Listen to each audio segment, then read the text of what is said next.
Hello, I am Betsabeth Sastre Flores, commercial horticulturist from Virginia Copper Extension in Loudoun County, Virginia. In a healthy soil, where the roots and other living beings embrace silently, lies the secret of the health of the world. In this microcosm invisible to the naked eye, life itself resides. I follow the four principles of the soil because it is the biodiversity, sustainability, and prosperity of our planet.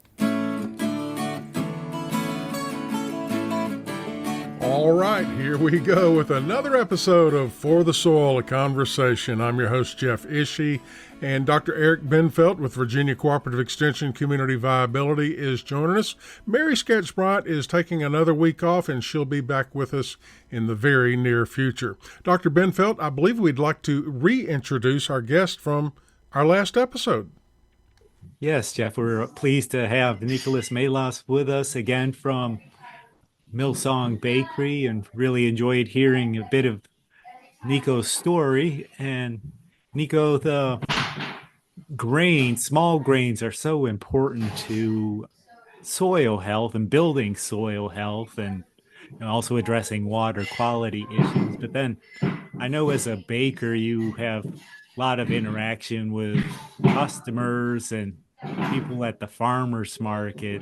Can you share about their perspective of why, what they ask you questions about with grain production? Yeah, when it comes to customers and what they're looking for, what they're hoping for, I have a lot of different types of customers. Like in business, they talk about customer segments, but there are a good amount of people that come to my stand at the farmer's market and say, is this wheat organic? Because they have heard about glyphosate in the food or whatever and are trying to avoid that. So when you're selling direct to a consumer, that is a question that you're likely to get a lot. Also, one question that seems to come up is, are you using low gluten or ancient varieties or gluten-free varieties? And so our bakery does not do any gluten-free breads, but we've been involved in the education of our customers about using low gluten grains or ancient grains or heritage wheats and fermenting them naturally, which breaks down the gluten. When you use commercial yeast, you do not break down the gluten. When you use sourdough starter, you create carbon dioxide and break down the gluten at the same time. So I've done a lot of education about that, but people do ask those questions every day. We're talking today with Nico Melas of Millsong Bakery in Harrisonburg, Virginia. He has experience as a farmer before he became a baker. And Nico, you talked in our previous episode a lot about your experience in France as a baker, and I found those stories to be fascinating. I would encourage our listeners to go back and listen to the previous episode, part 1, with Nico Melas, and you talked a lot about your experience learning to bake like the French people bake, and I'm curious if the culture in France is different from that here in the United States. My perception is that the culture is different, especially when it comes to food. There seems to be a true appreciation for craftsmanship in food and food production in France. Is that perception correct?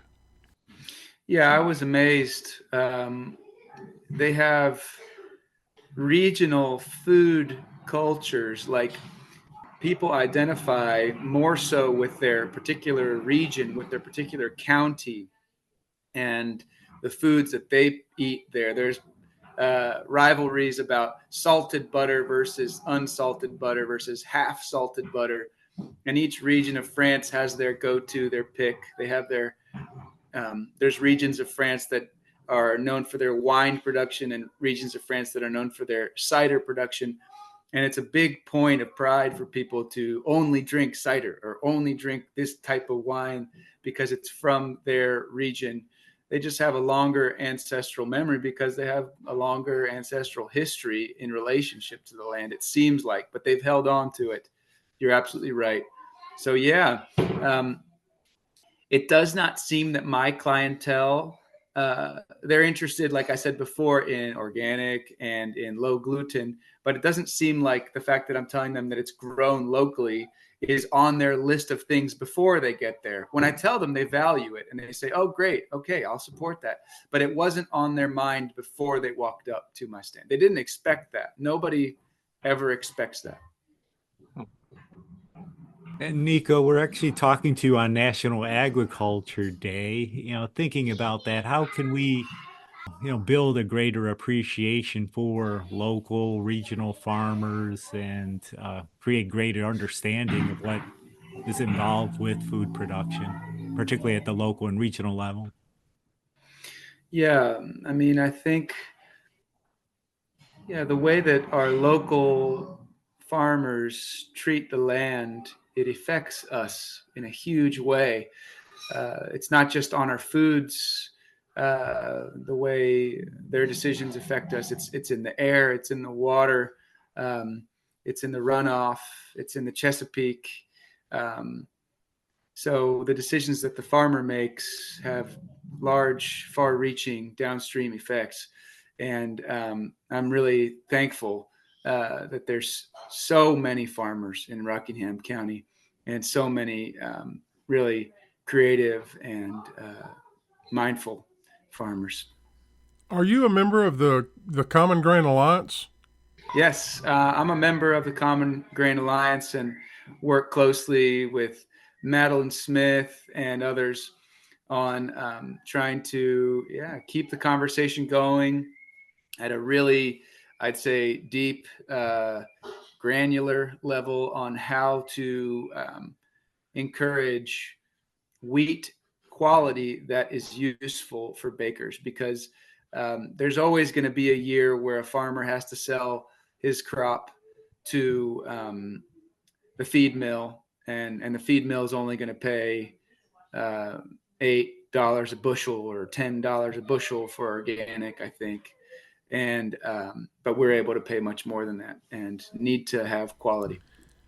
If you could sit down with more conventional farmers around our region, the Mid-Atlantic region, maybe dairy farmers, cattle farmers, row crop farmers, and talk with them about the potential, I guess you would say, of growing a value-added crop, a small grains specifically marketed at artisan bakers such as yourself. What would you say to those farmers about the possibilities? I would say to start with a dwarf, modern, hard red winter wheat variety. There's several out there. One is from NC State called New East. It's spelled Nueast. And one is an older variety that's been around for a decade or so. Well, I say older, I mean older in relation to modern cultivars, but it's called Redeemer. And Redeemer and New East, like I say, are dwarf wheat. They grow like knee high and have a higher yield per acre. They're hard red winter wheats that are well known for having baking characteristics that are good for bakers. And I would recommend being careful with nitrogen application, just because the timing of nitrogen does affect the protein quality. So what we're really after the gluten forming proteins that are in the wheat, and we're not after the proteins in general. So gluten forming proteins are only a large percentage, but only part of the protein in wheat. So when we send our wheat to get sampled, it comes back with a protein percent. That protein might be somewhere between 10 and 14%, but that doesn't mean that it's 14 or 10% gluten forming proteins. It depends on when you apply the nitrogen, and that stuff is important to get a handle on. Otherwise, give it a try. Usually people have beginner's luck and it turns out really great the first time. So there's definitely a market for more hard red winter wheat in in the area. Nico, I'd also be interested in your perspective on health. We've been promoting soil health, but really the interest in a healthy planet, healthy people, healthy community, and I'm sure with conversations that you probably have conversations about health and diet and nutrition. So I'd really like to hear your thoughts. Yeah, human health is a big topic that we talk about. I believe, just looking at history, from my perspective as a farmer, miller, baker person, I'm not currently growing grains, but I come at it as a farmer. When I think about nutrition, when I think about health, I think about the longevity of people being able to digest grains. So when we are changing everything that there is about bread in the course of 100 years, that to me is a red flag with regards to our ability to digest grains. So we have people that are saying that they cannot digest bread anymore, that they're gluten intolerant. And I really believe that the reasons that that's happening are that we have used more and more modern wheats that are much higher in gluten, and we use them without mixing them in with other grains that are lower in gluten. And truly, the most open and soft loaf of bread that's mixed by hand or at a slow speed at an artisan bakery is going to be quite low in gluten. If you use the high gluten spring wheats, for example, it's just going to be too dense and not a pleasant texture. So the more pleasant texture actually goes along with less gluten, and sourdough fermentation makes it easier to digest. And I just think that we're making a bread that's going to be better for our population over the long haul. That if we're eating the bread from the grocery store over and over and over again, we're slowly going to be taxing our digestive system to have to break down that gluten. So I really think that the protein, the nitrogen that we apply to the fields, timing it just right. Another thing that I think is probably going to be important is for our plants to be being fertilized not through nitrogen that we're applying in the form of nitrates and other forms, but through organic nitrogen, which is created by the soil microorganisms. So if we can somehow get wheat to grow with less soil disturbance, I think that it's going to be getting the exact amount of nitrogen that it needs when it needs it, because it's in communication with the soil microorganisms, rather than us applying it in different forms from manure or litter or whatever. I just have seen that the more regenerative approaches have ended up making wheats that are more balanced, better for baking, and I would imagine better for health. But all this has to be researched. I will say this: flavor and health go together. Flavor and health go together. They've done research on grass-fed beef and at a deep level with regards to nutrient density, and found that the flavor of chicken and beef goes along with the nutrient that's in it. And if you take a bite of bread and it does not taste like grains, there might be something to think about there. And if you take a bite of bread and it tastes like the grains that you're getting, I'm sure that has a big effect on nutrition. We're talking today with Nico Melas of Millsong Bakery in Harrisonburg, Virginia. And Nico, just a couple of minutes remaining in this episode of For the Soil, a Conversation. And I wanted to remind our listeners about a YouTube video that you participated in. It was created by Virginia Cooperative Extension, and it's called Against the Grain, Beyond the Grind. And if you do a search on YouTube, once again, Against the Grain, Beyond the Grain, I found that video, which is about 16 minutes long, I believe, to be fascinating. It tells the story of artisan baking and how it's related to soil health and agriculture, and it really tells the full picture. I really think it's a fascinating video that our listeners will find to be of interest. And my final question for you is about, we see bumper stickers all the time that say support your local farmers or support your farmers market. Is it important that we support local bakers? Great. Yeah, I really appreciate the support of my customers. And it is important. If there's somebody who's baking with local products or a chef that's cooking with local products, if they put themselves out on a limb like that, that is a challenge.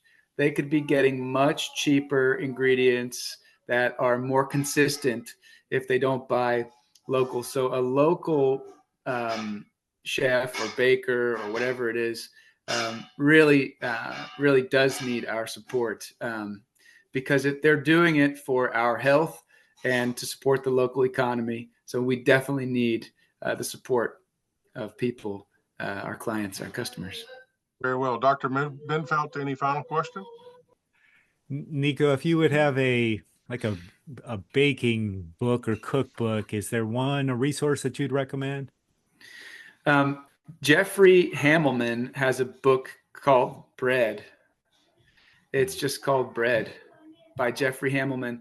And it's a fantastic book that goes into bread theory and grains and how they work and mixing and how it affects other things. There's other books too, but that's a great text in English that gets right down to the heart of it.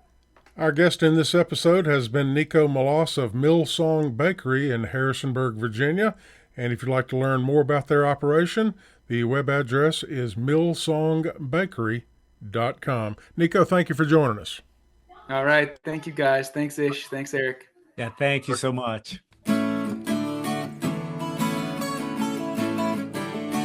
For the Soil, a conversation is made possible with funding support from the National Fish and Wildlife Foundation and the Agua Fund.